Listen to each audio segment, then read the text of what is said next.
The signal came on an ordinary Tuesday. Dr. Sarah Chen was hunched over her workstation at the SETI facility in New Mexico when the patterns appeared, clear, structured, and undeniably artificial. After 20 years of scanning the stars, humanity had its answer. We were not alone. Within hours, observatories worldwide confirmed the signal's source, a massive object decelerating at the edge of our solar system. As Earth's governments scrambled to respond, on the surface, the Nexus continued their systematic destruction of human civilization, unaware that deep beneath the ocean, humanity had just rediscovered its legacy, and with it, the means to fight back.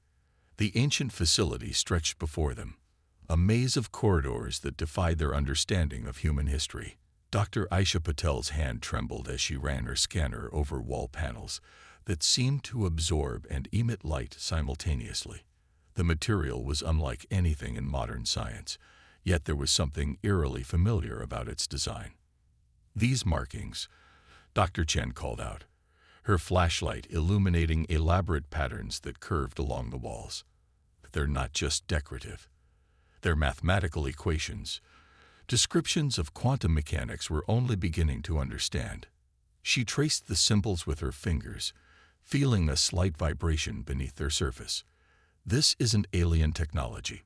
This was made by human hands." Commander Santos led them deeper into the facility, his military training evident in every careful step. The complex seemed to respond to their presence, lighting their way as they advanced. "Anyone else notice we're not walking downhill?" he asked, checking his instruments. "According to these readings, we should be feeling immense pressure at this depth, but the gravity feels normal. There's something manipulating the local space-time." They entered a vast chamber that took their breath away. Suspended in the center was a holographic display of the galaxy, more detailed than anything their modern telescopes had produced. As they watched, certain stars pulsed with light, connected by lines of energy that formed a complex network. "It's a map," Harrison breathed, his eyes wide with understanding. "Not just of space, but of time. These points show human colonies, thousands of them, from before the fall." He gestured to a pulsing light that represented Earth. "Something happened around 150,000 years ago. A catastrophe that forced humanity to retreat, to hide, to start over." A soft hum filled the chamber as their presence triggered more systems. Panels slid away revealing rows of sleek vessels, each about the size of a fighter jet, but clearly designed for both atmospheric and space travel. They were black as space itself, seeming to bend light around their hulls. "These aren't just ships," Dr. Patel said, examining the nearest vessel. "They're biomechanical hybrids. The metal is alive, in a sense. It can learn, adapt, repair itself." She placed her hand on the hull, and the surface rippled in response. "They're waiting for pilots." A deep rumble shook the facility. Above them, the Nexus forces had discovered their location. The first depth charges sent shock waves through the water, but the ancient structure remained stable, protected by fields of energy they could barely detect. "We need to figure this out fast," Santos urged, moving toward what appeared to be a control center. As he approached, holographic interfaces sprang to life, displaying information in a script that seemed to shift between ancient and modern languages. Dr. Chen's eyes lit up with recognition. "It's adapting to us, translating in real time. This facility isn't just a bunker or a warehouse. It's a teaching center. It was left here to guide us when we were ready." Her hands moved across the controls with increasing confidence, or when we were desperate enough. The next depth charge hit closer, and warning systems activated throughout the facility. A new hologram appeared, showing the Nexus ships gathering above. Their weapons were becoming more precise, more powerful. They knew something was down here, something that threatened them. "Look at this," Harrison called out, accessing what appeared to be a historical database. "The Nexus. We've encountered them before, during our first expansion into space. They're not just attacking us, they're containing us.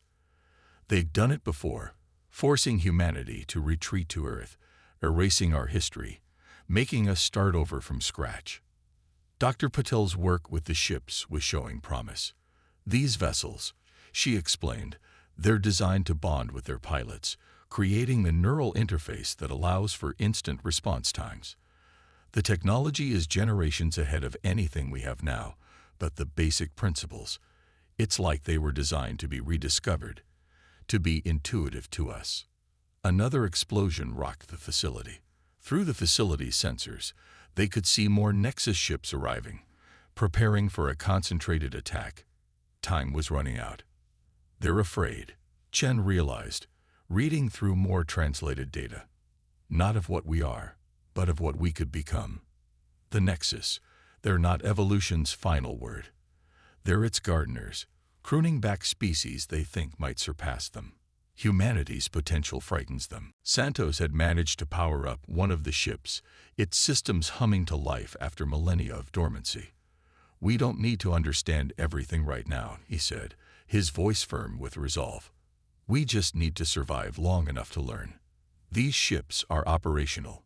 We can fight back." Harrison looked at the team, at the legacy of an advanced human civilization that had faced this threat before, and made his decision. "Dr. Patel, start linking the neural interfaces. Commander Santos, select your best pilots from the surface forces. Anyone still alive and able to reach our position. Dr. Chen, download everything you can from the database." The facility shuddered again, but this time they barely noticed. They had found more than just advanced technology or powerful weapons. They had discovered proof that humanity's current state wasn't their natural condition. It was a setback, a temporary defeat, and now, finally, they had the means to reclaim their place among the stars. As they prepared for battle, Harrison couldn't help but smile at the irony. The Nexus had come to evaluate humanity's potential for advancement. They were about to get their answer, just not the one they expected. The first battle for Earth's future began in the depths of the Pacific. Commander Santos sat in the cockpit of an ancient human vessel, his mind connecting to its systems in ways that felt both alien and instinctively right. Around him, 11 other pilots, the few who had survived the journey to the underwater facility, prepared for launch. "Neural link stable." Dr. Patel's voice came through with perfect clarity, despite the crushing depths. "The ships are adapting to each pilot's brainwave patterns. You'll find they respond more to intention than physical controls." Through the facility's sensors, they watched the Nexus ships positioning themselves for a final assault. The aliens had brought enough firepower to crack the ocean floor itself. They meant to bury humanity's rediscovered legacy before it could be used. "Remember," Harrison transmitted from the control center, "these ships have capabilities we're just beginning to understand. Trust your instincts. The neural interface will help you access the right systems at the right time." Santos took a deep breath. "All ships, launch on my mark." He felt his vessel's eagerness, like a predator ready to spring. 3, 2, 1, mark.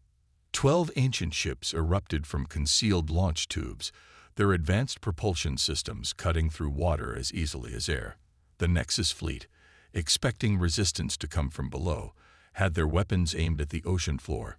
Instead, humanity's defenders emerged behind and above them, ascending like avenging angels from the deep. The ships moved with impossible grace, their biomechanical systems anticipating and executing complex maneuvers faster than human reflexes alone could manage. Santos thought about attacking the nearest Nexus vessel, and his ship responded instantly, energy weapons firing with devastating precision. "They can't track us." Lieutenant Sarah Chen, no relation to the doctor, shouted in exhilaration as her ship danced through enemy fire. "The hull technology. It's not just armor, it's actively bending light and other radiation around us." The Nexus ships, for the first time since their arrival, seemed confused. Their formation broke apart as they tried to engage an enemy that seemed to appear and disappear at will. Their energy weapons, so devastating against modern human defenses, splashed harmlessly against shields built by their ancient adversaries. But the aliens weren't defeated so easily. They adapted quickly, changing tactics to saturate entire areas with weapons fire. One of the ancient ships, caught in a crossfire, took a direct hit. Instead of exploding, the damaged sections began to regenerate, the living metal flowing like quicksilver to repair itself. They're launching fighters. Santos called out as smaller crystalline ships poured from the larger Nexus vessels. Form up, defensive pattern Alpha. The human ships moved as one, their neural links allowing for coordination that would have been impossible with traditional communications. They fought with the accumulated knowledge of a civilization that had once spanned the stars, each ship's eye sharing tactical data and combat techniques with its pilot. Back in the facility, Dr. Chen worked frantically to process the flood of information still pouring from the ancient databases. The ships are collecting tactical data, she reported. They're learning the Nexus patterns, adapting their shields and weapons accordingly. The longer we fight, the stronger we become. Harrison watched the battle through the facility's advanced sensors, his expression grim but determined. Dr. Patel, what's the status of the other chambers we found? The manufacturing systems are online, she reported, her fingers flying over the adapted controls. They're not just repair bays. They're automated factories. We can produce more ships, but it will take time to fabricate each one. Above, the battle reached a crescendo. The human ships had destroyed dozens of Nexus fighters and damaged several of their capital ships, but the aliens' numbers seemed endless. For every ship they destroyed, 2 more arrived from orbit. We need to fall back, Santos decided, watching his tactical display fill with new enemy contacts. We've proven we can hurt them. Now we need to protect the facility while it builds our forces. The retreat was precisely executed, the ancient ships laying down covering fire as they descended back into the depths. The Nexus fleet, perhaps wary of what other surprises might lurk in the deep, did not pursue too closely. As the ships docked in their underwater haven, Harrison was already planning their next move. We've bloodied their nose, he told the assembled pilots and scientists. But that was just a skirmish. They'll be back, and in greater numbers. Look at this, Dr. Chen called them to her station. I found references to other facilities like this one, hidden around the world. Places our ancestors left for us to find when we needed them most. Santos studied the locations on the holographic display. If we can activate those facilities, build more ships, we can take the fight to them, Harrison finished. But first, we need to establish a secure connection with what's left of Earth's military leadership. We're not just fighting to survive anymore. We're fighting to reclaim everything that was taken from us. Dr. Patel looked up from her work with the manufacturing systems. The ships we launched today were just the basic models. There are designs in here for larger vessels, carriers, battleships, an entire fleet's worth of technology, and weapons that could turn the tide, Santos added, his neural link having shared glimpses of the ship's full capabilities. We've only scratched the surface of what these vessels can do. As if to emphasize his point, the facility's sensors detected massive movement in orbit. The Nexus were repositioning their fleet, bringing in reinforcements from across the solar system. They had expected to find a primitive civilization waiting to be judged. Instead, they had awakened humanity's sleeping giants. Harrison looked at each member of the team, seeing the same determination reflected in their eyes. Get some rest, he ordered. Tomorrow, we start planning our counterattack. Today was just the beginning. In the darkness of the ocean depths, ancient machines hummed to life, beginning the work of forging humanity's resurrection. Above, the Nexus prepared for a war they had thought was already won. They were about to learn why their ancestors had feared humanity's potential so much that they had tried to bury it beneath centuries of enforced ignorance. The war room deep beneath the Pacific Ocean hummed with activity as holographic displays showed the state of the global conflict. In the week since their first engagement, the team had managed to establish contact with 3 other ancient facilities, one in the Antarctic ice, another in the Mariana Trench, and a third beneath the Sahara Desert. The Nexus are trying to jam our communications, Dr. Chen reported, her fingers dancing over the crystalline control surfaces. But they can't break through the quantum entanglement networks. Our ancestors built these systems to last. Harrison studied the tactical display, watching as red dots representing Nexus ships clustered around major population centers. They had changed their strategy since the first battle, focusing on holding territory rather than pure destruction. They feared what else humanity might find beneath the surface of their own world. Production is at maximum capacity, Dr. Patil announced from her station. All 4 facilities are manufacturing ships around the clock. We've started work on the larger vessel types, but they'll take time. Commander Santos entered the room, his neural link interface now a permanent fixture at his temple. The pilots are adapting faster than we expected. The ships, they're teaching us, sharing centuries of combat experience through the neural connection. They're not just teaching us how to fight, Harrison mused, bringing up data from the ancient archives. They're teaching us who we really are. Look at this. The holographic display shifted, showing the extent of humanity's former stellar empire.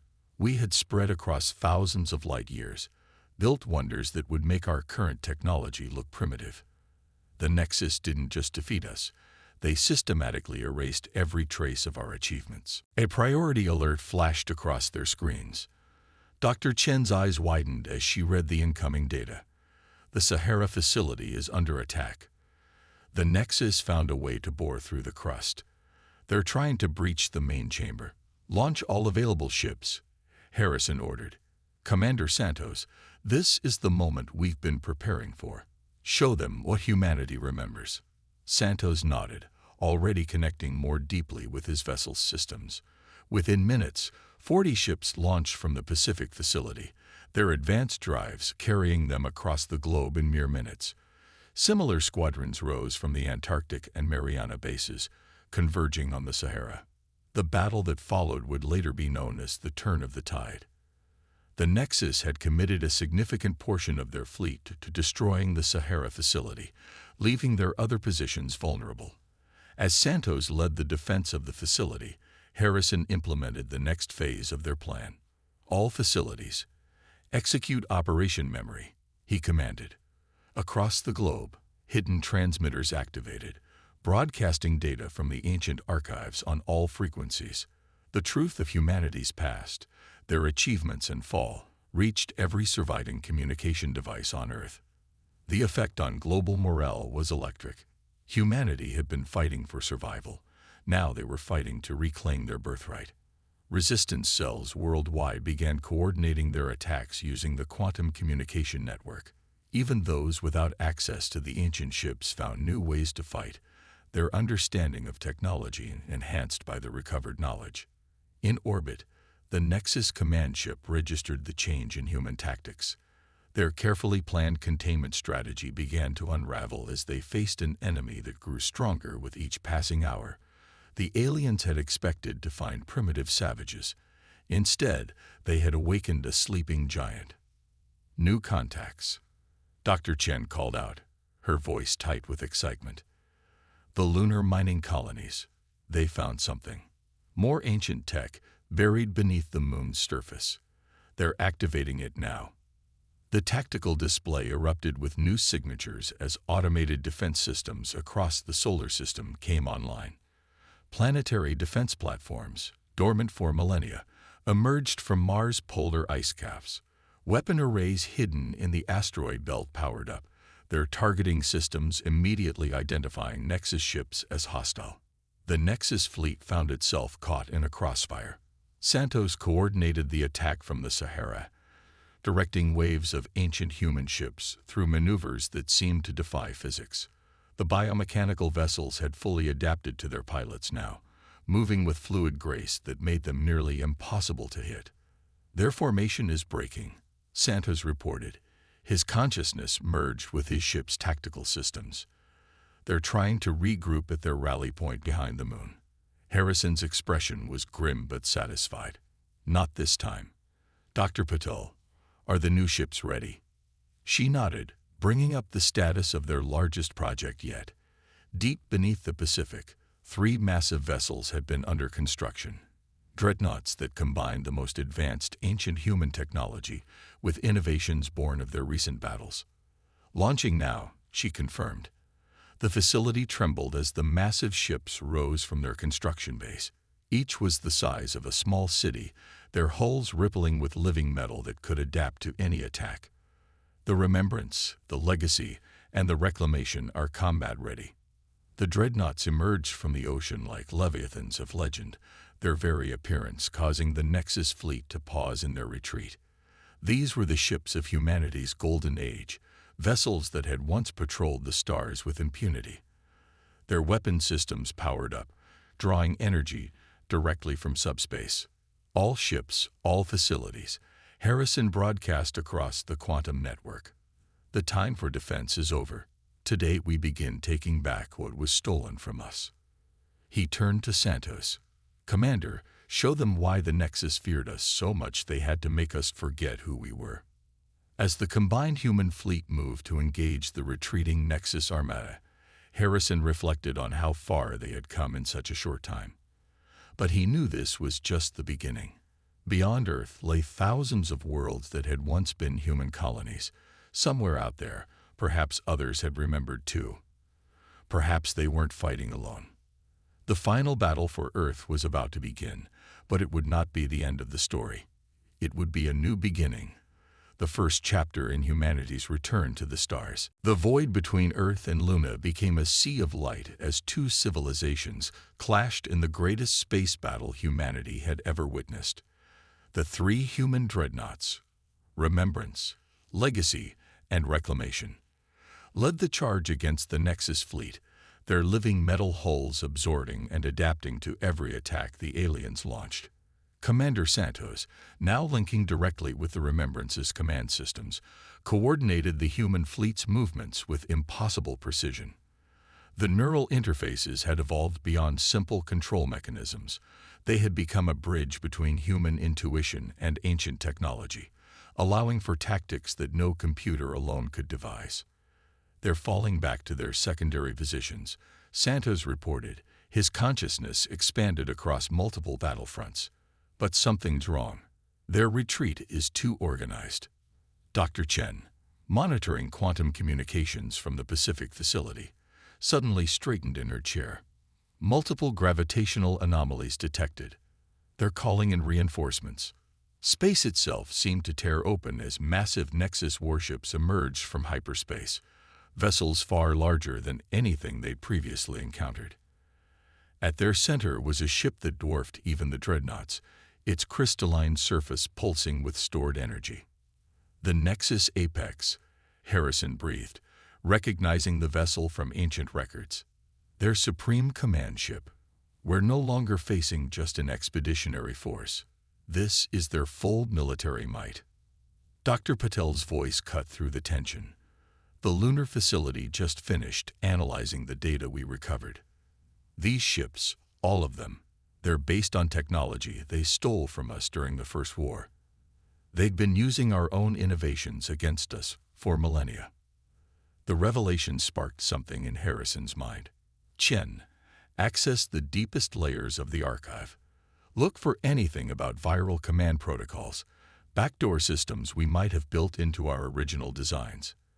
The Nexus fleet pressed their advantage, their superior numbers pushing the human forces back toward Earth. The dreadnoughts held their own, but the smaller ships began taking heavy losses despite their advanced technology. We can't match their numbers, Santos warned, his voice strained as he coordinated desperate defensive maneuvers. Even with the ancient tech, they have too many ships. Wait, Chen's excited voice cut through the battle chatter.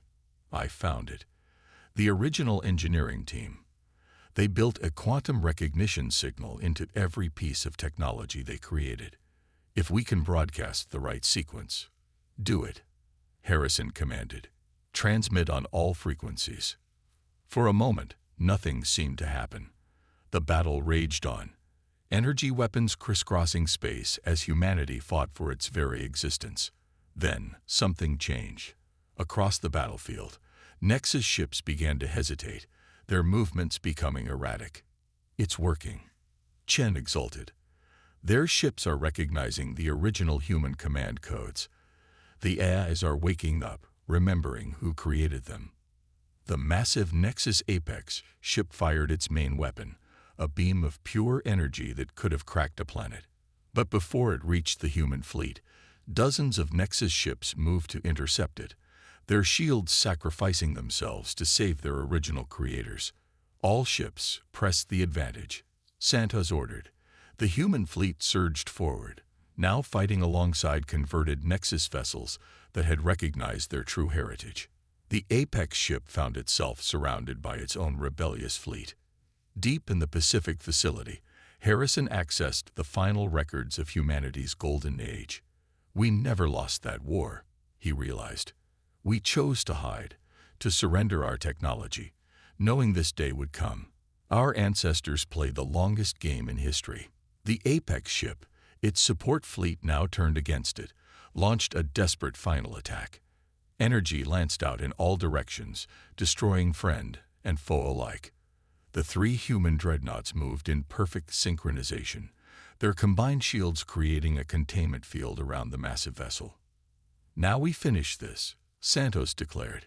Every human ship, joined by their newly awakened allies, focused their fire on the trapped Apex. The combined firepower overwhelmed even its advanced defenses. The massive ship broke apart, its crystalline structure shattering into a million glittering fragments. In the aftermath of the battle, as human and converted ships began recovery operations, Dr. Chen made another discovery. The quantum network, it's receiving signals from deep space, other colonies, other fragments of humanity that survived. They're out there, and they're remembering too. Harrison stood in the ancient facility's command center, watching as humanity's fleet regrouped around Earth. The holographic display showed hundreds of points of light, hidden facilities and colonies awakening across the galaxy, a diaspora of humanity beginning to remember its true heritage. What now? Santos asked, his neural link sharing the thoughts and hopes of thousands of pilots across the fleet. Now, Harrison smiled. Now we rebuild. We reconnect with our lost colonies. We reclaim what was taken from us. He gestured to the star map, where new signals appeared every hour. But this time, we do it right. We remember not just our technology, but the wisdom to use it well. Dr. Puttle looked up from her station, where the manufacturing systems were already being retooled. The ships, both ours, and the converted Nexus vessels, are evolving. Their biosynthetic systems are combining, creating new designs that incorporate the best of both technologies. Perfect, Harrison said, because we're going to need them. There are thousands of worlds out there that once belonged to humanity. More importantly, there are millions of our people still sleeping, still waiting to remember who they really are. As Earth celebrated its victory and survival, the team gathered in the ancient facility one last time. They had started this journey seeking a way to save their world.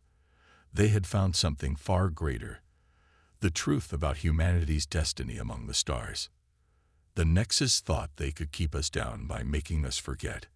Harrison addressed his team. Instead, they gave us the greatest gift possible, the chance to remember who we are, not just through records and technology, but through our actions. We proved ourselves worthy of our ancestors' legacy. Above them, the combined fleet of human and converted ships stood ready to begin their next mission.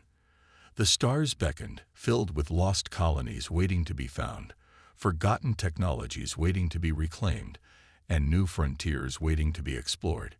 Humanity had not just survived, they had remembered. And this time, they would never forget again.